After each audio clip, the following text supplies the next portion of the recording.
Well, here we are. This isn't a studio. The lighting probably isn't perfect. The camera isn't some expensive professional camera. And honestly, I don't have everything figured out yet. But that's exactly why I wanted to start this today. Welcome to the very first episode of Mental Health Minutes. I'm Scott Catchot. I'm a licensed professional counselor, and I've spent a good part of my life working with people who are trying to navigate difficult things: anxiety, depression, relationships, anger, trauma, stress, life transitions, and just trying to figure out what comes next. And I've learned something along the way. Sometimes we spend so much time waiting for the right conditions that we never take the first step. So I'm not going to wait until I have the perfect studio. I'm not going to wait until I have the perfect equipment. I'm not going to wait until everything is perfectly organized. I'm going to start with what I have. And that's actually what I want to talk about today. Don't wait until everything is perfect to take the next healthy step because the perfect time never comes. How many times have you told yourself, I'll start when things settle down, I'll start when I have more time, I'll start when I feel better, more money, when I know exactly what I'm doing, Monday, etc. We've all done it. And sometimes waiting makes sense. There are situations where preparation matters. But sometimes I'm waiting until I'm ready is really just another way of saying I'm afraid to start. And there's something else I've noticed. Sometimes perfectionism doesn't look like wanting everything to be perfect. Sometimes perfectionism looks like procrastination. We keep preparing, we keep researching, we keep planning, we keep thinking, we keep telling ourselves we're getting ready, and we never actually begin. One important thing to know is that small steps matter. One of the ideas I come back to again and again in my work is that small steps taken consistently can lead to transformative change. You don't have to change your entire life today. You don't have to solve every problem today. You're not going to become the person you want to be overnight. You just need to identify the next healthy step. Maybe your next step is making an appointment with a counselor. Maybe it's having a difficult conversation we've been avoiding, getting outside, taking a 10-minute walk, getting serious about your sleep, setting a boundary, apologizing to somebody. Whatever it is, maybe it's simply admitting I'm not doing as well as I want people to think I am. And that can be a pretty big step.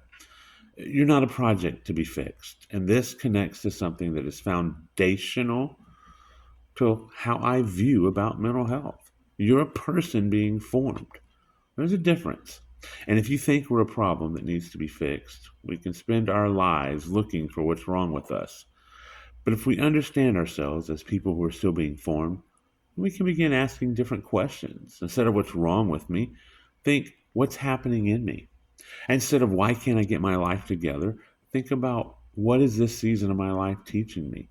Instead of why am I still struggling with this, we can ask what's the next healthy step I can take. Those are very different questions. Different questions lead us in different directions. And so here's your first mental health minute. I want you to think about something you've been putting off. Don't pick the biggest problem in your life. Don't try to fix your entire life. Pick one thing. Maybe it's something you've been avoiding. Maybe it's something you've been saying you're going to do. Maybe it's something you've been waiting for the right time to begin. And then just ask yourself, what is one small step I could take today? Not 10, not a complete life transformation, one step. And then the important part, take it. Because sometimes the distance between where we are and where we want to be isn't crossed in one giant leap. It's crossed through hundreds of small decisions. And that's really why I'm starting Mental Health Minutes. I want these conversations to be practical. We're going to talk about mental health. We're going to talk about relationships. We're going to talk about stress, anxiety, anger, boundaries, purpose, leadership, personal growth, and sometimes faith. And we're going to talk about the things that make us human.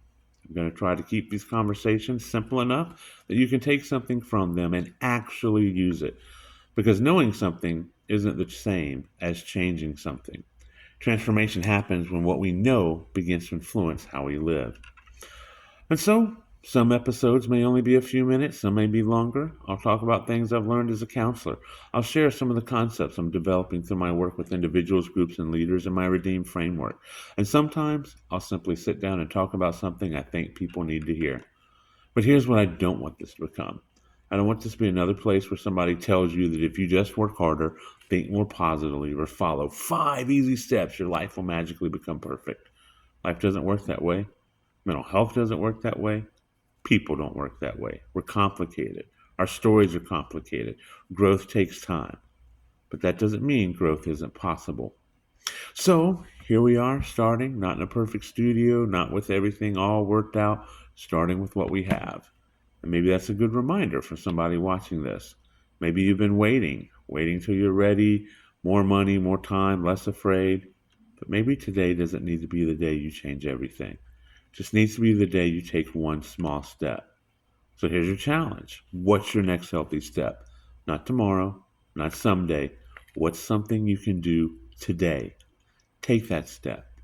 And then tomorrow, take another one. Because small steps taken consistently can lead to large transformative change. I'm Scott Catchot. This is Mental Health Minutes. Remember, you are not a project to be fixed, you're a person being formed. And I'll see you next time.